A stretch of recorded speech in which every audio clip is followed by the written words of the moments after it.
লোকবল ও চিকিৎসা উপকরণ সংকটে বন্দী পাবনা জেনারেল হাসপাতাল। উদ্বোধনের ৯ বছরেও চালু হয়নি আইসিইউ।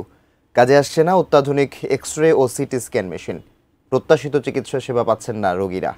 মিলন মাহমুদের ক্যামেরায় পাবনা থেকে রিজভি জয়ের রিপোর্টে বিস্তারিত। প্রায় ২০০ বছরের প্রাচীন জেলা পাবনার ৩০ লাখ মানুষের চিকিৎসার প্রধান ভরসা ২৫০ শয্যা বিশিষ্ট পাবনা জেনারেল হাসপাতাল। প্রতিদিন অন্তত ২,০০০ রোগী আসেন চিকিৎসা সেবা নিতে। তবে নানা সংকটে জর্জরিত হাসপাতালটির অধিকাংশ সেবাই যেন ঘুরছে নেইয়ের আবর্তে। কাঙ্ক্ষিত সেবা না পেয়ে রোগীরা দালালের খপ্পরে পড়ে হচ্ছেন প্রতারিত। প্যাথোলজি পরীক্ষার সুযোগ থাকলেও উপকরণ সংকটে সেবা পান মাত্র ২০% রোগী। মেলে না বিনামূল্যের ওষুধও। ডাক্তারে বলল যে ওষুধ লিখে দিল, এখন এখানে গেলাম, বললো যে ওষুধ নাই।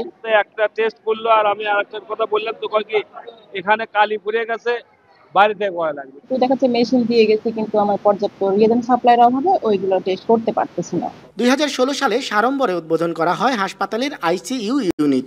প্রয়োজনীয় লোকবল ও সংযোজক যন্ত্রাংশ না থাকায় তা আজও চালু হয়নি। রোজকার সাধারণ খাবার এখন হবে অসাধারণ। প্রাণ স্বাদের মশলা, স্বাদ বাড়ায়, ঘ্রাণ ছড়ায়। হৃদরোগীদের জন্য ২০ শয্যার সিসিইউ চালু থাকলেও সেবা দেওয়া যায় মাত্র ৮ জনকে। অকার্যকর পোস্ট অপারেটিভ ইউনিট। জেনারেটর ব্যবস্থা না থাকায় বিদ্যুৎ বন্ধ হলে থেমে যায় অপারেশনও। যেগুলো পেশেন্ট বেশি খারাপ তাদেরকে আমরা ৮টা মনিটর বেড আছে, মনিটরিং করতে পারি, বাকিগুলো করতে পারি না। একটা ইন্টেনসিভ কেয়ার ইউনিট, এখানে সেরকম আমরা কোনো সাপোর্ট পাই না, যাতে ভিজিটর রেস্ট্রিক্টেড করা লাগবে। আমাদের ওটির জন্যই কোনো জেনারেটর নাই। দেখা যায় যে অপারেশন চলাকালীন সময়ই কারেন্ট চলে গেলে কিছু সময়ের জন্য অপারেশন বন্ধ করে দিয়ে বসে থাকতে হয়। আধুনিক সিটি স্ক্যান ও এক্স-রে মেশিন থাকলেও ফিল্ম সংকটে বছরের অধিকাংশ সময়ই তা বন্ধ থাকে।